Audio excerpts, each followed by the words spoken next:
Bienvenue à Présence Radio. Be still, be still, and know,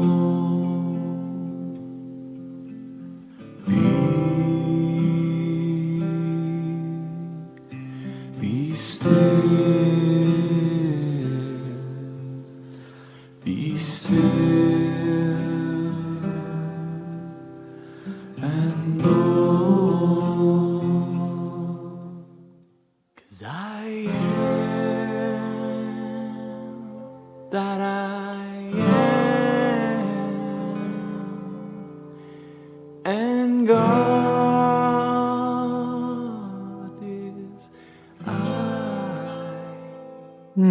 Et je sais pas pour vous, là, mais juste cette introduction-là qui dure moins d'une minute, ça me dispose tellement bien. C'est pas parce que c'est un enregistrement puis qu'on fait des ajustements et tout ça que ça se passe pas dans un certain sens, dans un seul coup, parce que, en fait, moi, je le pars du début, je l'écoute, je prends le temps, puis ça me dispose, puis là, OK, bon, on commence. Alors aujourd'hui, bienvenue à tous et toutes qui sont là pour cette dernière émission du Tantra du Christ. Alors, c'est la 5e. On aurait pu en faire 50 émissions parce que la voie du Christ, en fait, c'est un tantra. C'est-à-dire, c'est une approche tantrique, c'est une approche non duelle, une approche qui nous invite à ne pas prendre parti, en fait, à ne pas s'installer à désirer le bien ou tout ce qui est agréable et non plus à rejeter le mal ou ce qu'on considère mal ou ce qu'on considère désagréable surtout. Donc, c'est de demeurer dans cette sainte équanimité. Toutes les voies spirituelles, en fait, font partie de ce bagage tantrique, on pourrait dire. On pourrait l'appeler d'autres façons, mais on peut l'appeler mystique. En tout cas, ça, c'est sûr. Parce que la mystique, j'en ai parlé souvent, c'est l'expérience de la communion au divin. Alors, chaque voie spirituelle qui mérite ce nom, c'est une invitation à entrer en communion consciente avec le divin, la vie, ou peu importe le nom que vous lui donnez. Donc, pour cette dernière émission, comme promis, j'ai Marie-France Côté qui est avec nous et qui a beaucoup travaillé ce sujet, cet angle-là de l'approche mystique du masculin et du féminin. Hein, on l'a travaillé ensemble aussi et on le travaille au quotidien ensemble, étant époux et épouse, mais avant tout, époux et épouse de l'esprit et en esprit. Donc, bienvenue Marie-France. Ça me fait plaisir d'être ici aujourd'hui pour aborder ce thème-là si important qui vient imprégner beaucoup de dimensions de notre expérience. On va le voir ensemble. Peut-être que ça va nous aider aussi à le réaliser, à quel point ça influence énormément d'aspects de notre expérience. Et aussi comment ça a été mal compris, hein? Mal galvaudé, charrié et mis à toutes les sauces humaines, c'est-à-dire conditionné pour faire dire ce qu'on voulait bien et faire cette ségrégation homme-femme, etc. Donc, écoute, je te laisse nous introduire. On va en discuter ensemble. Je tiens à vous dire, à tous les auditeurs et auditrices que on s'est pas préparé, c'est pas chorégraphié. Marie-France a son sujet qu'elle maîtrise bien, mais elle m'en a pas parlé, donc ça va permettre justement cet échange-là spontané. Puis je pense que vous allez l'apprécier. En tout cas, nous, on va plus l'apprécier, c'est certain. Donc, ça devrait se communiquer. Oui, alors, j'ai écouté les autres émissions qui traitaient donc du Tantra du Christ et tu abordes à quelques reprises, en fait, tu décris le Tantra comme une voie d'union des opposés. si on peut dire, disons, de notre expérience habituelle, de notre perception habituelle dans le monde de paires d'opposés, hein, comme si notre monde est constitué, le fondement de ce monde tel qu'on le vit, tel qu'on le perçoit, tel qu'on le voit, tel qu'on l'interprète, est constitué d'opposés. Alors, tantôt le bien, tantôt le mal, tantôt l'agréable, le désagréable. Tantôt on se sent en haut, tantôt on se sent en bas. Tantôt, toutes les déclinaisons. Donc, si on veut, la voie du Tantra, la voie du Christ, et je reconnais, j'avais jamais utilisé ces termes-là, mais en écoutant les émissions où tu l'abordes, où tu le définis, je me disais, bien oui, c'est cette voie dans laquelle je suis engagée, la voie du Christ qui est en fait cette conscience d'unité. Alors, on ne la crée pas, cette conscience d'unité, on s'y rallie, on s'y réconcilie. Alors, on part d'une perception duelle, c'est bien une perception et une interprétation, non pas d'une réalité duelle. Alors, une interprétation duelle, on retourne, on revient à la maison, c'est-à-dire à cette conscience d'unité originelle. Alors, on pourrait donner d'autres exemples ou d'autres images. On pourrait dire, revenir à l'unité, par exemple, de la graine et de la bonne terre qui accueille la graine. Et c'est ce qui est cette union qui est finalement un milieu de vie, une expérience de vie fertile et féconde. Parce qu'il faut partir d'une base juste. Hein? On parle d'union, mais on s'unit à quoi? Ah, puis c'est déjà, encore une fois, tellement biaisé dans beaucoup d'interprétations, où, particulièrement dans la voie du Christ, de toute dénomination, on va souvent se référer, et beaucoup plus, au péché originel qu'à la grâce originelle.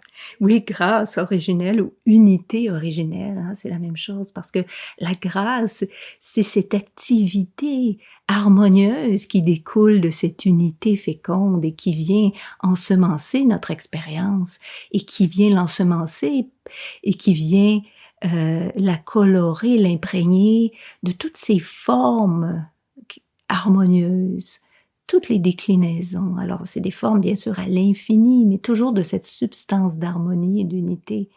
Et c'est ce qu'on appelle le paradis perdu, mais on l'a perdu en croyance. On l'a juste perdu de vue, finalement. Oui, on l'a perdu de vue, on l'a perdu en croyance et on le retrouve en conscience. Et c'est le chemin. Et c'est intéressant par rapport au féminin et au masculin. Déjà, dans la Genèse, hein, on retrouve cette parole qui dit « Dieu créa l'homme à son image. À l'image de Dieu, il le créa. Mâle et femelle, il les créa. » Dans le Nouveau Testament, dans Matthieu 19, on dit « N'avez-vous pas lu » mais c'est le maître Yeshua qui dit « N'avez-vous pas lu que le Créateur au commencement les fit mâle et femelle et qu'il a dit « C'est pourquoi l'homme quittera son père et sa mère et s'attachera à sa femme, et les deux ne feront qu'une seule chair. Ainsi, ils ne sont plus deux, mais une seule chair.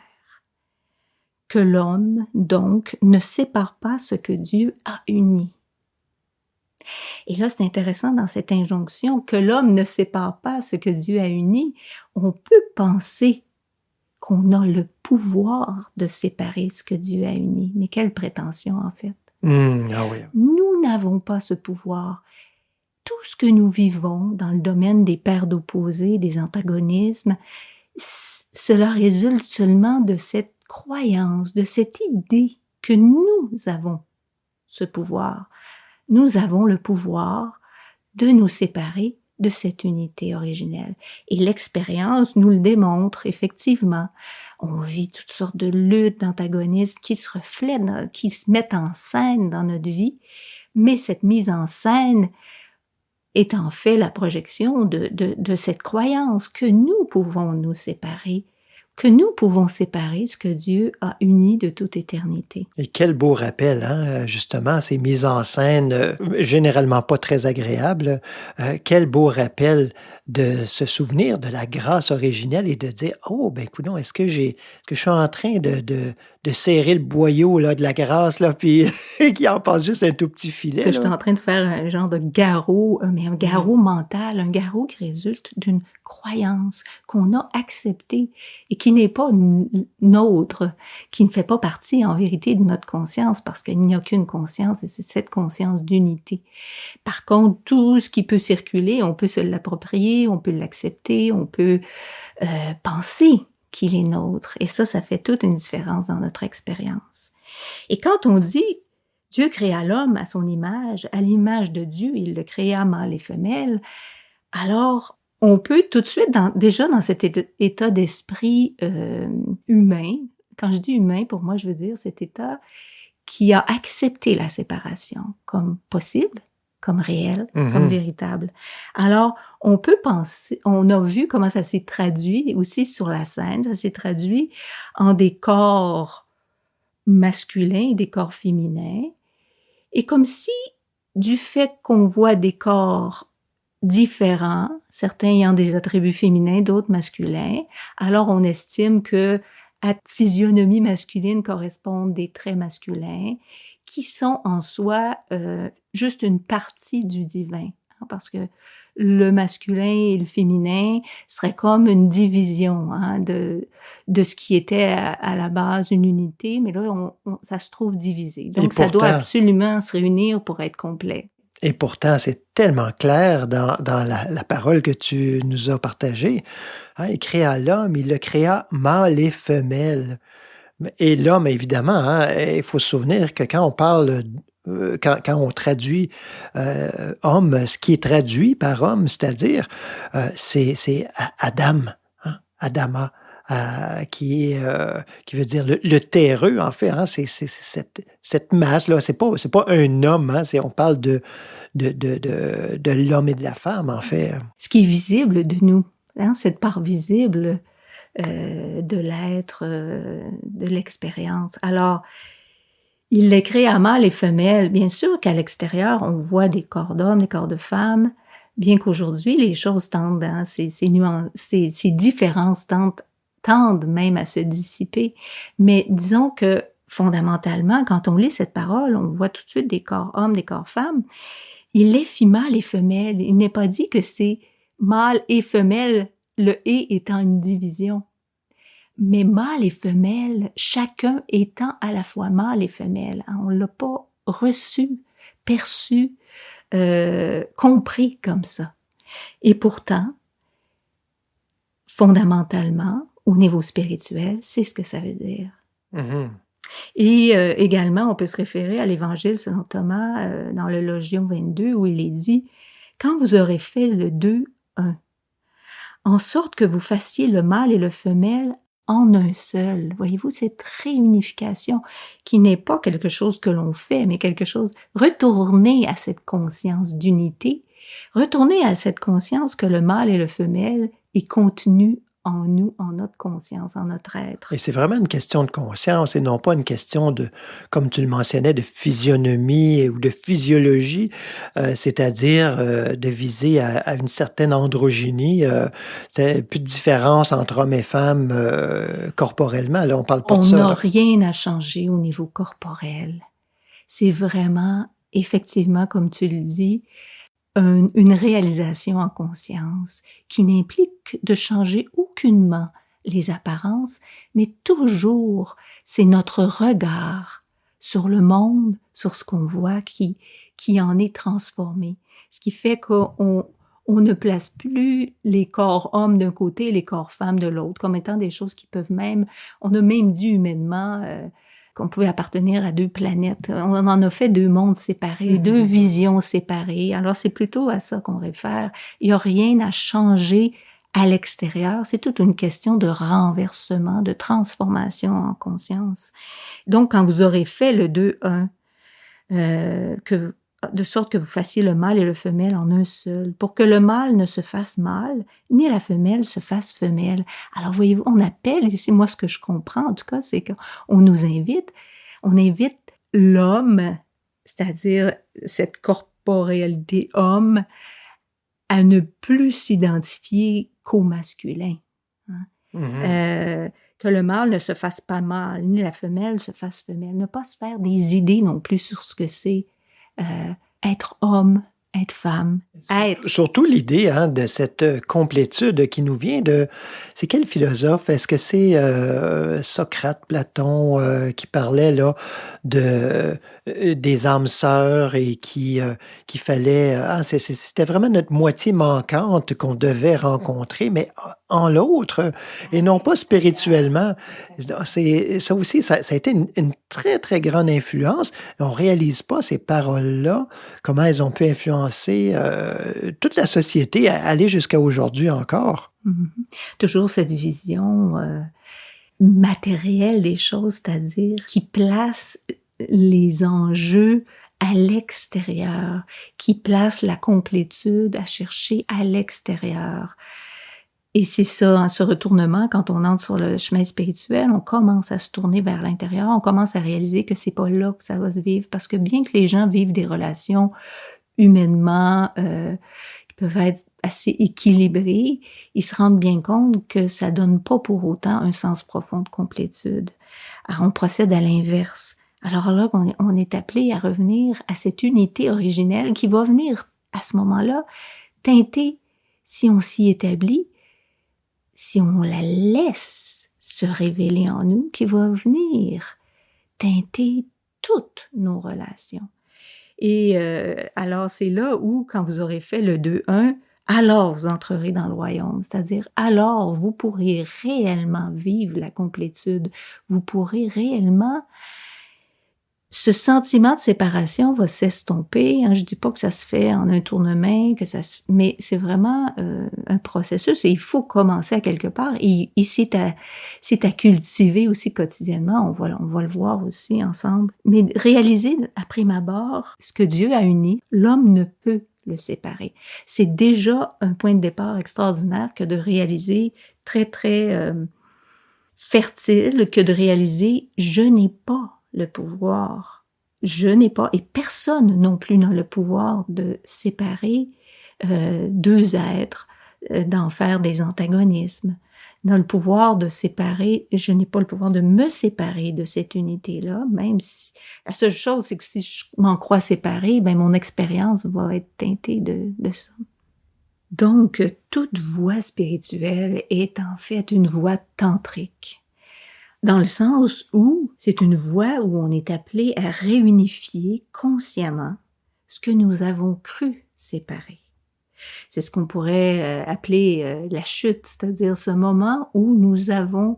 Puis ça peut se passer plusieurs fois dans une journée. Pardon. Ça peut se passer... c'est pas quelque chose qui s'est passé dans le passé. C'est un état de conscience qu'on accepte ou pas. Auquel on s'identifie ou pas. Ce moment de chute, c'est ce moment où on accepte, on adhère, on achète cette conception selon laquelle on est dans une réalité constituée de paires d'opposés. Donc, on accepte cet esprit de division comme le nôtre, cet esprit de séparation. Et, en l'occurrence, notre sujet d'aujourd'hui, nous avons, dans cet esprit de division, nous avons séparé le féminin et le masculin. On en a fait des formes séparées, différentes, de façon visible. Et de façon visible, au niveau physique, on tente, ce qu'on essaie de faire, cette tendance, cet élan, cette pulsion qui se vit humainement, c'est essayer de réunir ce qui a été séparé. Alors, on vit ça sous forme d'attrait, d'attirance, ce qui est pas du tout un problème en soi, c'est plutôt toute la valeur qu'on attribue à ça, parce qu'on pense que c'est ce qui va effectivement amener cette réunification réelle, profonde. en fait, qui va nous amener le bonheur, littéralement, là. Hein, combien se font prendre au jeu à chercher d'une relation à l'autre, ce fameux bonheur qui on a l'impression, se présente, mais très momentanément, et puis qu'on recherche encore et encore et encore, et qu'on va chercher encore et encore, tant qu'on ne se tournera pas vers cette source de notre origine. Hein? Cette source qui est cette conscience d'unité, c'est là. C'est la seule chose. Seule l'unité peut nous apporter le sens de l'unité. Alors, on a humainement, par exemple, traduit cette conscience de division, ça s'est traduit par, bon, on essaie de s'unir par les corps. Et on a appelé ça, d'ailleurs, l'acte sexuel, on a appelé ça l'union, hein, s'unir, l'union des corps, où on essaie de retrouver, du moins temporairement, de façon très fugitive, un sentiment d'unité, un sentiment de complétude, un sentiment que le féminin et le masculin peuvent s'imbriquer ensemble. C'est comme ça qu'on le conçoit physiquement. Hein, ça peut s'imbriquer ensemble. Et, voyez-vous, le symbole, mais un symbole qui a perdu ce à quoi il réfère, ce symbole qui est plus rattaché à ce à quoi il réfère, mais tout de même, humainement, c'est de cette union. Il y a une certaine fécondité dans cette union, parce que de cette union, même des corps, il y a fécondité possible, c'est-à-dire avènement d'un nouvel être, d'une nouvelle vie. Fait que déjà, il y a cette intuition profonde que dans cette union, il y a fécondité, ce qui n'est pas faux. Mais on l'a limité au plan physique et c'est beaucoup plus grand que ça. Maintenant, on pourrait dire que humainement, toute notre expérience de couple est fondée sur cette tentative physiquement de se réunifier et mentalement aussi, parce que c'est pas qu'à un simple niveau physique, mais aussi mentalement, on essaie de s'entendre, on essaie de s'accorder, on essaie de se trouver des points communs, des points où on se rejoint. Tout ça, ce sont des efforts, des tentatives qui malheureusement ne peuvent être complètes parce qu'elles ne vont pas jusqu'à la source. C'est vraiment très, très riche. Hein? Je pense que nos auditeurs et moi-même allons réécouter tout ce qui vient d'être dit à quelques reprises. Mais on peut s'arrêter peut-être un petit moment pour une pause musicale, une pause méditative avec le groupe que vous avez déjà entendu sur nos ondes, le groupe Arpa Dei. Ce sont des frères et des sœurs, pas nécessairement religieux, mais même s'ils sont très impliqués et investis dans la pratique spirituelle, qui chantent ensemble et qui ont cette sonorité angélique incroyable. Alors, c'est un chant qui s'intitule O Ignis Spiritus, qui nous parle de l'Esprit Saint. C'est une interprétation, en fait, d'un chant composé par Hildegard von Bingen. Je laisse ça à votre recherche. Bonne écoute. O ignis spiritus paracliti, vita vitae omnis creature, sanctus es vivificando formas. Sanctus es ungendo periculos effractos. Sanctus es tergendo fetida vulnera. O spiraculum sanctitatis, o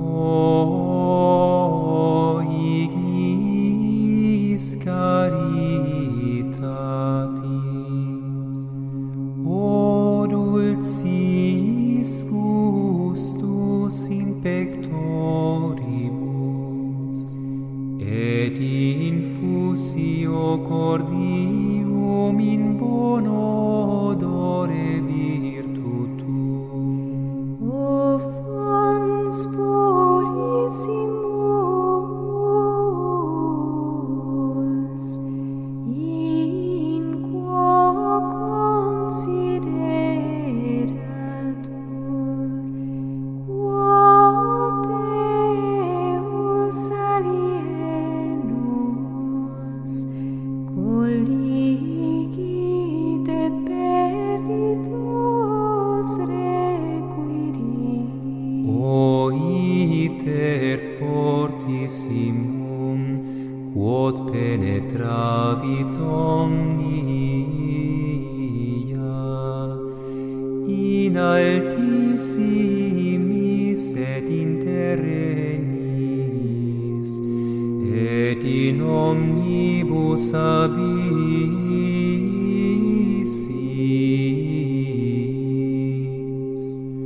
Tu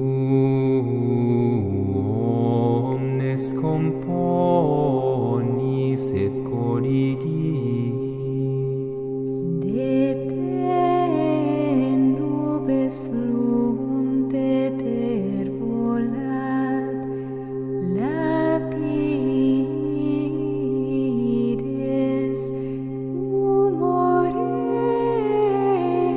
habent, aqueribulos educunt,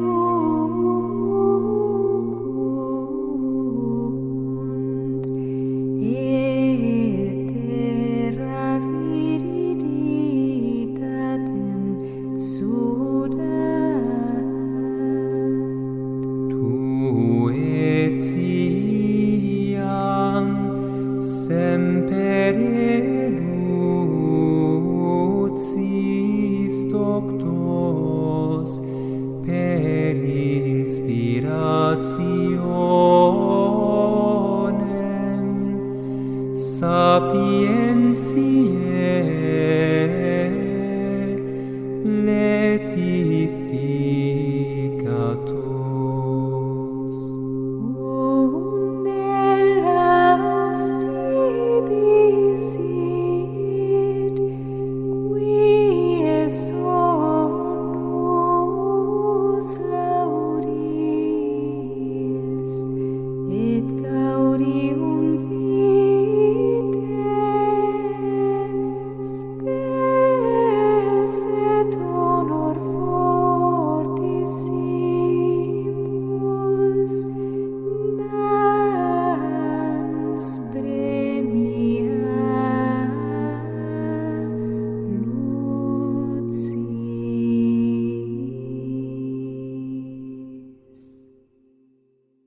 Alors, si on revient à notre sujet, on a vu que, tu en parlais dans les autres émissions précédentes, tu faisais mention, surtout dans celle où tu parles du rituel, tu faisais mention du fait que le symbole, donc le rituel, est là comme un pont du visible vers l'invisible. Eh bien, les symboles dont je parlais tout à l'heure, c'est-à-dire l'union des corps au niveau physique, l'union des intérêts au niveau mental, ce sont des symboles visibles, perceptibles, qui sont là en fait. Ils nous parlent de quelque chose, d'une réalité invisible. Alors le symbole nous renvoie à son sens profond, qui est là dans la réalité spirituelle. Il est là pour nous mener à l'invisible. Mais il ne faut pas s'arrêter qu'au symbole ou qu'au rituel, parce que ce n'est pas fécond. Ça nous coupe de la profondeur et de la source et de l'origine. Donc, En fait, le grand mystère, c'est toujours le même, hein? C'est qu'on s'imagine qu'une union se fait à deux. Et en fait, vous allez être surpris d'entendre ça, mais c'est toujours, si on veut que ça soit une union mystique, c'est toujours un ménage à trois. Et au niveau humain, on a réduit ça, on a traduit ça de façon erronée et déviée en une relation, un triangle amoureux. Exactement. Et puis, mais bon, évidemment, vous l'avez deviné, c'est cette relation homme-femme ou deux personnes, peu importe, qui s'unissent en Dieu. Donc, il y a toujours, on peut dire cette troisième personne, mais la personne, ou enfin la source de laquelle cette union-là découle. Donc, c'est toujours cette trinité, ce mariage mystique. Et si on veut qu'il soit mystique, eh bien, ça prend l'esprit. Oui, et chacun donc doit faire ce chemin d'unification, doit vivre, est appelé à vivre. Hein, j'irai plus loin que ça. Chacun est appelé à vivre ce mariage. Réaliser que chacun, nous sommes faits mâle et femelle, et qu'entre cette partie mâle et cette partie femelle, il y a relation. L'esprit circule. Donc, souvent on fait référence au niveau humain encore, on essaie de le traduire, de l'amener juste sur la scène visible. On parle de masculin sacré, de féminin sacré, ça perd de son sens quand on le ramène à un niveau strictement physique ou mental. Alors qu'en vérité, par exemple, prenons le masculin sacré. Bon, on peut pas parler du masculin sacré sans parler du féminin sacré, mais le féminin sacré étant cette part individuelle, cette âme individuelle que chacun de nous a, âme, on pourrait dire aussi conscience, qui est le féminin sacré de notre être.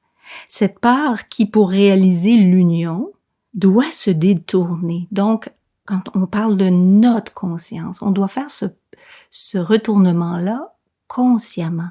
Se détourner de ce qui constitue le pôle actif sur la scène humaine. Parce que sur la scène humaine, on est des corps et on est un corps et un mental actifs. Hein, on bouge, on se déplace, on pose des actions, on réfléchit, on analyse, on décortique, on juge, on condamne, etc. aussi, là. Alors, pour ce chemin donc de réunification passe par un choix conscient de laisser cet aspect qu'on a considéré comme le pôle actif dans nos vies, de laisser tranquille, de ne plus se centrer là-dessus pour que l'âme, notre conscience, soit pleinement dans son pôle féminin, c'est-à-dire pôle de réceptivité. Ah, j'ai l'impression que tu es en train de nous décrire l'activité de la méditation, là. Hein? C'est exactement ces moments où on se retire de l'activité de méditation, de retraite, de retrait volontaire de l'activité souvent mentale, hein, physique, oui, mais aujourd'hui, souvent on bouge de moins en moins. C'est ce retrait de l'activité mentale, de ce bouillonnement qui essaie de s'en sortir par lui-même toujours, hein, parce que quand on fait appel, on écoute. Donc, si on fait appel à l'esprit, au divin en soi, parce que c'est pas quelque chose d'extérieur. Donc, on doit s'arrêter, se déposer comme Marie au pied du Maître qui est là et qui écoute, qui est pas en train de s'affairer, hein, comme vous connaissez peut-être, ou sinon, regardez ça en l'histoire de Marthe et Marie, comment Marthe qui s'agite, c'est pas l'action en tant que telle qui est condamnée par le Maître, mais l'agitation, l'état d'esprit dans lequel l'action est effectuée. Parce que l'action, c'est pas un problème, là. On peut être des contemplatifs actifs, mais c'est tout un défi quand même. C'est cette action qui ne découle pas de ce mariage, de cette union, en fait. L'action féconde découle d'une union féconde à réaliser. Alors, c'est pour ça que ici, dans notre expérience humaine, tu viens de le dire, en fait, le mental, c'est qu'il a souvent pris toute la place. Et c'est là où, dans la parole que je citais au début, quand je disais il devra, hein, c'est Yeshua qui disait ça, vous devrez quitter père et mère, l'homme devra s'unir à sa femme et ils ne feront qu'une seule chair. En fait, l'homme, dans ce cas-ci, on pourrait très bien le voir comme toute cette dimension justement active de notre expérience humaine, hein, quand je dis active, l'aspect physique, l'aspect mental, qui retournent, qui s'unissent à leur femme, c'est-à-dire à l'âme, à la conscience, qui se retournent. Et dans le fond, cette âme, cette conscience que nous sommes, englobe, c'est remettre chaque chose à sa place. Ça englobe, c'est dans une même chair, dans le sens que la conscience englobe le physique et le mental. C'est ça, on n'a pas une exclusion, hein, parce que on serait à côté du tantra, justement, mais c'est pas dans une exclusion, mais dans une inclusion plus grande, hein, une inclusion qui, comme on le sait, le divin qui englobe le tout. Et donc, qui est cette vision, non pas limitée, mais cette vue d'ensemble, comme l'aigle qui a cette vue d'ensemble du haut du ciel, comparativement à un animal qui rampe sur la terre. Donc, on n'a pas la même vision.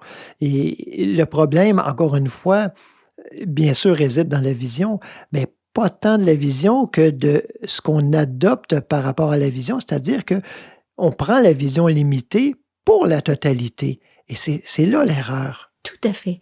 Et en fait, dans ce cas-ci, on pourrait dire plus précisément que la représentation du masculin, quand je disais tantôt le pôle actif, hein, le masculin, c'est souvent associé, c'est un symbole donc de tout ce qui est le pôle actif émissif, mais cette représentation du pôle masculin sur la scène humaine, qui est le physique actif et le mental actif, on se détourne de la représentation, on se détourne du symbole pour se tourner vers la réalité derrière le symbole, la réalité invisible qui est, donc c'est l'âme, le féminin sacré, qui se tourne vers là où elle peut réellement rencontrer le masculin sacré. Ne plus se contenter de la représentation du symbole, mais aller vers la réalité auquel réfère le symbole.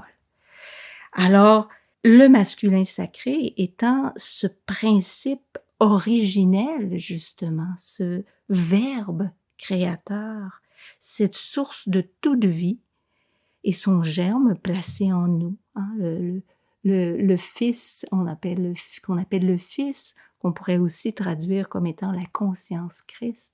L'âme, notre conscience, et ça doit se faire consciemment, qui ne se contente plus des représentations, qui veut l'original, l'originel, qui se tourne vers le masculin sacré, qui est le pôle émissif de notre réalité intérieure, qui ne sont pas séparés. C'est une façon de parler, hein, pour comprendre un petit peu de quelle sorte de mariage il s'agit à l'intérieur. Alors, le pôle émissif de la réalité, il n'y a qu'une réalité et elle est spirituelle. Donc, le pôle actif, c'est cette lumière, hein, c'est souvent des images, on utilise des mots, mais c'est une expérience, c'est un vécu. Cette lumière pénétrante, cette toute connaissance, cet ordre divin, ce principe. Alors, si on ramène ça encore au niveau des représentations physiques, hein, c'est l'ovule qui accueille le spermatozoïde, c'est se laisser pénétrer, c'est être accueil pour ce qui vient nous féconder. Au niveau mental, on pourrait dire que le masculin, c'est la parole ou l'action, mais au niveau spirituel, c'est le verbe qui se fait chair en tant que chacune de nos consciences individuelles. Alors, le masculin sacré ne va pas sans son féminin, hein, c'est un tout, c'est des aspects qui font partie de cette unité et qui ne sont jamais séparés. C'est vraiment, là on réfère à ce que aucun homme ne peut séparer. Donc, en fait, alors on a le masculin et le féminin au sens humain, hein, qui sont deux choses complètement qu'on a séparées de façon conceptuelle. Donc, on a ce masculin qui essaie de pousser, de défoncer, mais ce que tu nous parlais, c'était de ce masculin sacré, c'est-à-dire cet aspect du divin que l'on reconnaît comme père, comme fils, mais qui n'a rien à voir avec un genre. Absolument pas. C'est des images qu'on se donne pour se comprendre, pour communiquer, parce que, bien sûr, la parole au niveau humain utilise des concepts, mais quand on connaît ce à quoi réfèrent ces concepts par expérience, on ne se formalise plus de la forme. on ne l'apprend pas, on prend pas ça pour une dualité, parce qu'on sait qu'il n'y en a pas en vérité. On ne fait qu'utiliser des mots pour essayer de traduire ce qui ne peut se traduire en vérité. Alors ici, donc, ce masculin sacré, la contrepartie, hein, ça prend un féminin, ça prend une terre d'accueil qui se laisse féconder. Et là, ici, tu parlais du masculin, hein, je vais y venir tantôt, comment on a traduit tout ça humainement, mais disons que dans ce cas-ci, hein, c'est cette âme, notre conscience, qui s'abandonne en toute connaissance de cause, c'est-à-dire qui dit oui, qui consent, qui s'ouvre, qui est réceptive. Voyez-vous, il y a ce plein consentement de l'âme qui fait qu'on se rend prêt à accueillir. Alors notre âme, notre conscience individuelle, c'est le féminin sacré de l'être. C'est le pôle réceptif de la réalité spirituelle. C'est le pôle contemplatif. C'est cette attente aimante. C'est cette patience, cette ouverture, cette obéissance à la volonté divine, à cette parole agissante. Mais c'est dans cette rencontre des deux qu'il y a un fruit à cette attente, qu'il y a un fruit à cette parole agissante. C'est vraiment dans l'union. Alors c'est l'âme qui est sensible au divin, qui se détourne des représentations, des formes telles qu'on les voit dans notre expérience, mais qui est toute prête maintenant à répondre au principe invisible, qui est source de toute vie. Et tout ça n'a rien à voir avec, je le répète, hein, avec le fait d'être homme ou femme, parce que on est dans ce féminin sacré, et non pas au sens probablement où vous l'avez déjà entendu, ou en tout cas où on en parle en ce moment, c'est très populaire, hein, le féminin sacré, le masculin sacré un petit peu moins, mais on en parle aussi. Mais ça n'a rien à voir, tout cela se produit, se vit à l'intérieur, et ce mariage-là se passe à l'intérieur, cette union-là se passe à l'intérieur, mais ne demeure pas à l'intérieur, parce que ça s'exprime. Ça peut pas demeurer juste là. Exactement. Donc, puis là, on voit aussi la Trinité, hein. Alors, il y a cette union et il y a l'esprit qui est l'activité incessante de la grâce, qui est cette relation, hein, entre le féminin et le masculin sacré de notre être. Cette relation ininterrompue entre le principe et sa manifestation. Entre le germe et cette terre qui accueille le germe et permet qu'il soit fécondé. Alors de cette union, il y a effectivement une fécondité spirituelle, un enfantement, une multiplication des formes et expériences de paix, d'amour, de contentement, de plénitude, de liberté, de joie, d'harmonie. Alors ça va se traduire, l'harmonie avec carrément notre voisin à côté de chez nous, l'harmonie dans nos relations de travail, plénitude des ressources, c'est-à-dire rien ne vient à manquer, tout est là au bon moment quand on en a besoin pour le déploiement de cette activité-là, de cette expression-là qui circule à travers nous. Eh bien, c'est ce qui se passe. C'est ce qui bat son plein à l'intérieur de nous, hein. Il y a une union constante qui se vit.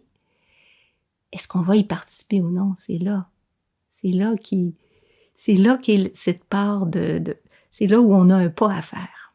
On a un pas à faire parce que sinon, et vous le savez tous comme moi, sinon on reste dans le monde des représentations, des concepts qui n'ont pas été fécondés.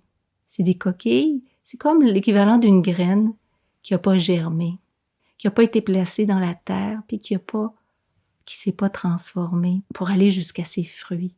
Alors on reste juste au niveau des concepts, et là on reste au niveau des concepts féminins et masculins, séparés de leur vie originelle. Et on pourrait dire masculin, féminin, de vie, de mort aussi, comme la parole du maître Yeshua qui disait, hein, si le grain de blé ne meurt hein, n'est pas mis en terre et meurt, eh bien, il pourra pas porter de fruits. Donc, c'est tout ça, hein, tous ces concepts par rapport au masculin, au féminin, qui doivent mourir, qu'on doit, en fait, dit autrement, qui doivent être laissés pour faire place à cette fécondité. Parce que dans la voie spirituelle, ben, l'analogie n'est pas parfaite au sens humain, hein? Alors, il doit y avoir mort pour avoir la vie en plénitude. Oui. Et c'est là, tu as commencé à en parler tout à l'heure, hein, comment ça s'est traduit humainement. Et là, vous allez le voir avec moi, comment ça a... C'est ça que je disais au tout début, hein, comment cette vision dénaturée, coupée de sa vie originelle, comment ça a imprégné toutes les dimensions de notre vie. Alors, le féminin dénaturé, coupé de son fondement spirituel, eh bien, ce n'est plus cette âme ouverte et réceptive à son principe créateur, à sa lumière. Alors, ça prend une forme tout à coup très limitée et déviée. Cette forme qui est communément acceptée dans notre monde, comme ce qu'on appelle des traits féminins, où on associe ça souvent au féminin. Alors, on parle ici de fragilité, de faiblesse, en opposition toujours, parce qu'on est dans un monde d'opposition au niveau des concepts, fragilité en opposition à cette force qui est associée au masculin. Alors, le féminin, lui, il est fragile, il est faible, il est vulnérable. Alors ici, encore une fois, on peut vivre ce féminin dénaturé, que l'on soit homme ou femme, mais on a eu l'habitude de l'associer aux femmes et aux ces aspects féminins, si on veut. Alors la vulnérabilité, se sentir exposé, sans défense vis-à-vis des forces qui peuvent être à la fois bonnes, protectrices, mais tout à coup peuvent basculer et devenir irrespectueuses, nocives, brutales, voire agressives et violentes. Alors voyez-vous, on voit là la combinaison du féminin, plutôt qu'être une âme toute consentante qui se tourne vers son principe créateur, vers la lumière qui va la pénétrer. On aboutit ici au niveau des représentations, on parle de personnes, femmes ou hommes, qui tout à coup sont soumises à des forces qui abusent, qui exploitent, qui envahissent. Alors, plutôt que de parler d'obéissance à la volonté divine, on parle ici de soumission à une emprise qui est négative, qui est nocive. Ou à une dépendance. Exactement, ou une dépendance. Dans cette idée qu'on n'est pas complet comme homme ou comme femme, alors tout à coup, on sent qu'on a besoin, même si c'est négatif, même si c'est nocif, on a l'impression que seul, on vaut encore moins qu'avec cet autre avec lequel on tente de se compléter tant bien que mal. Puis là, on se met dans une position qu'on pense être la position qui est la nôtre, qui est notre sort, qui est notre lot, où on est soumis totalement, passivement. On laisse ses forces avoir leur emprise sur nous. Alors, ce féminin qui est dans sa nature position d'accueil aimant devient tout accepté au nom de l'amour, du sacrifice, qu'on pense être l'amour, encore une fois. Cette position qui peut facilement devenir une position de martyr, de sacrifié et de victime. Et ça, on voit ça énormément. Et là, je veux pas du tout banaliser, c'est pas du tout dans cette optique-là. Oui, cette expérience-là se vit, mais c'est pour amener ici un éclairage que c'est une forme dénaturée de notre réelle identité à tous et qu'on n'est pas, et que c'est pas une fatalité de vivre cela. Alors, position de martyr, de sacrifié, de victime, qui subit, qui est maltraité, qui n'est pas respecté et qui se sent sous l'emprise, en fait, d'une force, tantôt bien, tantôt mal, toujours cette paire d'opposés. Alors, le masculin sacré, on l'a vu tantôt, mais lorsqu'il est dénaturé de sa nature profonde, au niveau humain, hein, à la base, au niveau spirituel, c'est cette force créatrice qui pourvoit, qui pénètre et féconde dans la terre fertile et réceptive de l'âme. Mais là, tout à coup, au niveau humain, ça devient une force, une puissance arbitraire qui ne respecte pas les limites, qui force la porte, comme tu le disais tantôt, t'en as parlé, hein, qui pousse, qui force, qui entre sans être invité, qui ne tient pas compte du consentement. Donc ça, c'est vraiment, on peut le voir, hein, on le voit, tout le monde peut voir des exemples de ça. C'est une force qui s'impose, qui veut faire son chemin coûte que coûte, même si c'est au détriment des autres. On en a fait même une qualité parfois de ça. Puis qu'on associe beaucoup à l'homme, mais qui, en fait, est peut-être encore plus aujourd'hui qu'autrefois, qu'on voit beaucoup chez les femmes aussi. Hein, cette avidité de renom, de carrière, etc., etc. On voit, et on peut très bien justement voir comment ce sont des qualités, des concepts, littéralement, qui ont été adoptés et mis en action et que ça n'a rien à voir avec le genre, encore une fois. Hein. Exactement. C'est pas l'apanage, c'est plus l'apanage, en tout cas beaucoup moins. Ça s'est décloisonné. Je dis pas que c'est quelque chose de souhaitable, mais en tout cas c'est comme ça que ça se vit. Ça s'est décloisonné beaucoup. C'est plus l'apanage des hommes, bien que ça l'a été pendant longtemps, je pense. T'es pas certaine que ça soit souhaitable, j'imagine, c'est dans le sens que ça n'a rien à voir avec le côté, ce masculin et féminin sacré, mais ce concept dénaturé, qu'il soit masculin ou féminin, il n'est jamais souhaitable. Exactement. Et bien, il n'est pas souhaitable parce qu'on le voit comment il entraîne, parce que de toute façon, on est coupé de notre unité, de notre sens d'unité. On ne peut que vivre un tiraillement et un déchirement constant à travers cette expérience-là, avec des expériences peut-être agréables, mais qui n'ont pas tout fait de basculer dans quelque chose de moins agréable. Fait que c'est sûr que c'est pas souhaitable au sens que ces signes de souffrance, même aussi, on peut le voir, hein, que c'est pas nécessairement unilatéral. Je m'explique, c'est-à-dire que on peut à la fois, par exemple, les gens qui deviennent très agressifs ou violents peuvent décrire qu'eux-mêmes, là on le voit, là, le féminin dénaturé, ils peuvent dire, ben c'est comme si j'étais possédée. C'était hors de mon contrôle. Alors là, eux, ils s'identifient davantage au féminin dénaturé, hein, dont une force prend possession, puis qui prend toute la place, puis qu'eux autres, ils sont comme victimes de cette force. Hein. On le voit aussi comment c'est pas...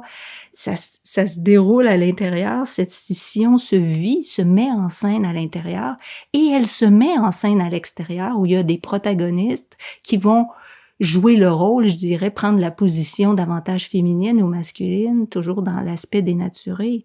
Alors, cette force, cet ordre divin, ce principe divin qui devient une force aveugle, qui est pas éclairée, qui veut tout contrôler. Alors, ça amène dans toutes ces dérives à des positions potentiellement de bourreaux, de tyrans qui utilisent soit la force physique ou mentale, parce que c'est les seules forces qu'on connaît sur la scène des représentations. Alors, utilise ces forces pour dominer, pour contrôler, et tout ça sans tenir compte de l'autre.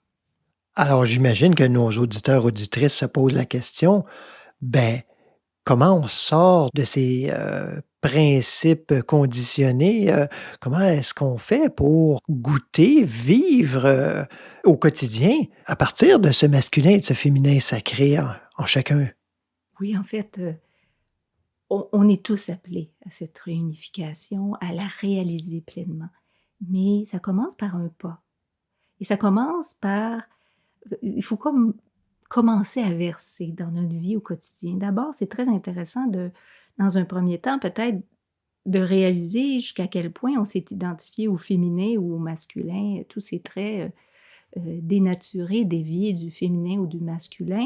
Peut-être d'être vigilant pour les identifier quand ils se pointent. Hein, tout à coup, là, je me sens dans une position de victime. Là, j'ai l'impression de subir une situation. J'ai l'impression d'être sous l'emprise d'une force quelconque. Ou du côté du masculin, d'avoir l'impression que j'ai pas besoin de tenir compte des autres, faut que je fasse mon chemin. Quand on sent qu'il y a quelque chose qui pousse, qui force aussi en nous, tu sais, de réaliser, d'amener déjà de la conscience, d'amener cette lumière, hein, amener la lumière dans la situation. Puis de voir jusqu'à quel point on s'est identifié à ça, ce qu'on pense être un homme, ce qu'on pense être une femme. Identifier aussi, voir clairement comment on a pu associer les autres à ces traits-là d'hommes ou de femmes dénaturés. Jusqu'à quel point on s'est polarisé peut-être aussi dans notre relation de couple, si on est en couple. Jusqu'à quel point on est polarisé dans notre relation au travail, par exemple, avec notre employeur ou notre collègue de travail. C'est pas nécessaire d'être une relation de couple. Mais souvent, on assiste à une polarisation. Quand quelqu'un manifeste plus le côté émissif, actif, l'autre a tendance à aller dans le pôle plus passif, puis souvent, on se retranche dans des pôles et ça devient de plus en plus criant et de plus en plus insatisfaisant et problématique aussi. De même, quand ces identifications-là surgissent au quotidien, bien déjà d'être à l'affût, d'être éclairé, de pouvoir les voir quand ça se présente, d'en prendre conscience, mais aussi faire un pas de plus, de refuser consciemment ces identifications erronées, intérieurement de se dire, mais non, en fait, c'est une vision distorsionnée, mais moi, je veux l'original. En fait, c'est seulement des caricatures, hein. On le voit même, je l'entends pendant que tu parles, puis je me dis: «Il me semble que ça a l'air gros un peu», mais bon, force est d'admettre qu'on le vit malheureusement, trop souvent, chacun de nous, au quotidien. Mais voyons, on peut amener, hein, cet aspect de légèreté là-dedans aussi, pas juste d'un grand sérieux, puis il faut travailler, puis il faut regarder ça, puis il faut faire attention, puis, bon, mais aussi de légèreté, puis d'en rire, hein, de rire de soi, de rire, ben, on va laisser faire rire des autres là, mais rions de soi-même, vous allez voir, ça va être très suffisant pour, une bonne pratique de yoga du rire déjà. Oui, commençons par là. Puis, si on est capable de le voir effectivement comme quelque chose de caricatural, c'est déjà très aidant parce que ça nous aide. Déjà, il y a la conscience là qui est au service, qui commence à se décoller. Parce que quand on prend au sérieux, c'est parce qu'on est encore fortement identifié à ces aspects-là. Et donc, quand ça se présente, tous ces aspects, on les voit. On voit que c'est contre nature. Ce qui est contre nature, c'est tout ce qui amène, tout ce qui est séparé, en opposé, hein, et contre. C'est-à-dire, pas contre la nature, mais n'est pas fidèle à notre véritable nature, notre conscience d'unité. Alors, on prend un moment pour se tourner au-dedans. Et de savoir que là, le féminin et le masculin de notre être sont unis. Il y a une unité qui bat son plein là. Mais on veut en faire partie consciemment. C'est pas juste de savoir que c'est là, que c'est toujours là. On veut en faire partie. Alors, là, on a à se positionner comme conscience, comme âme. On a à endosser totalement, consciemment, donner notre consentement aussi, endosser cette part du féminin de notre être. Être cette âme toute réceptive, ouverte, non pas à toutes ces images dénaturées.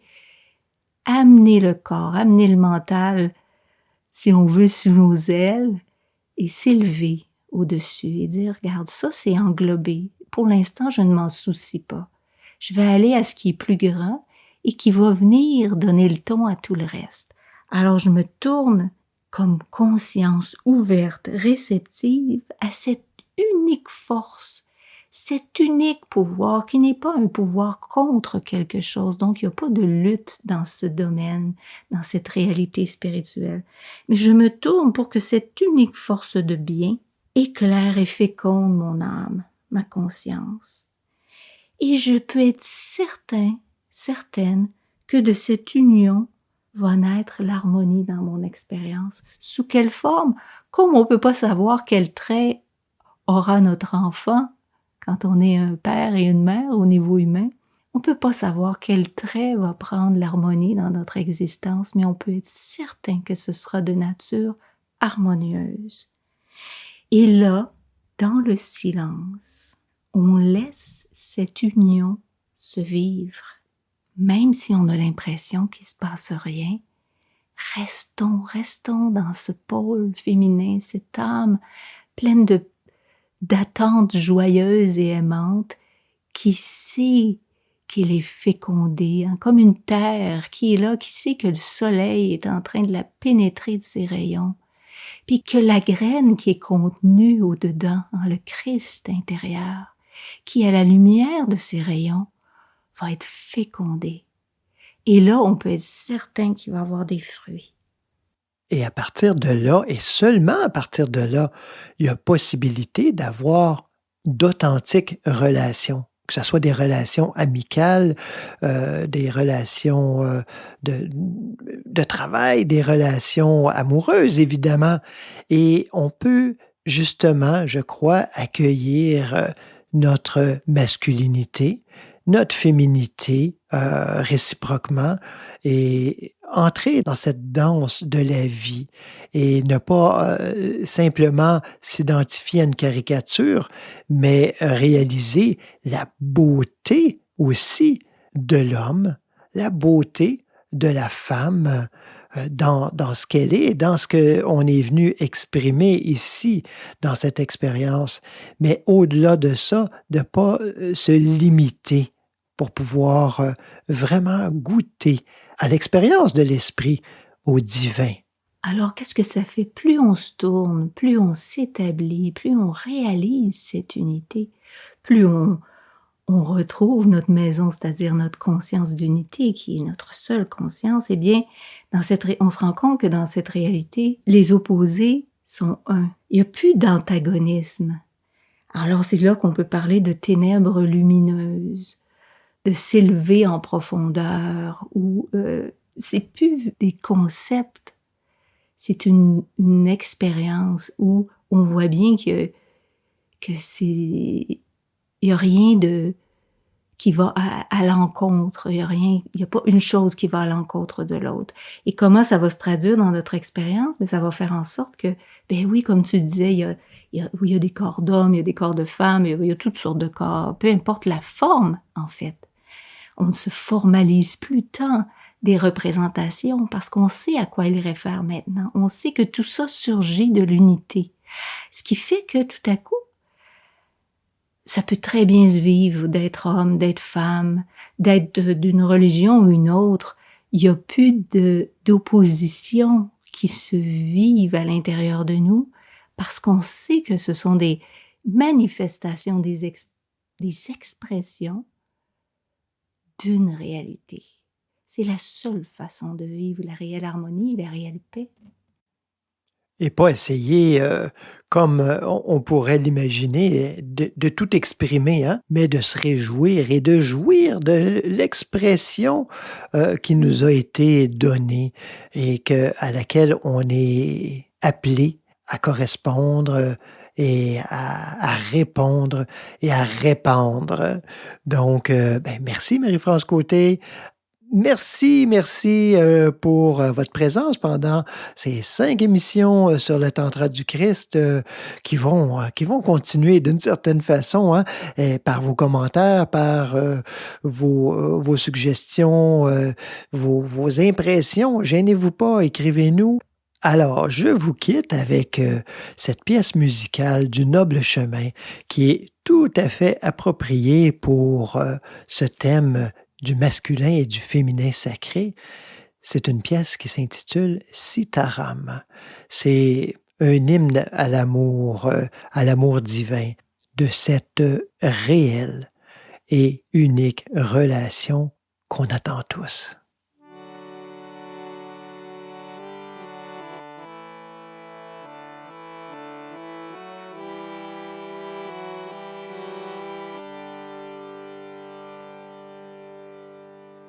Shri Ram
Sitaram, Sitaram, Sitaram, Sitaram, Sitaram, Sitaram, Sitaram, Sitaram, Sitaram, Sitaram, Sitaram,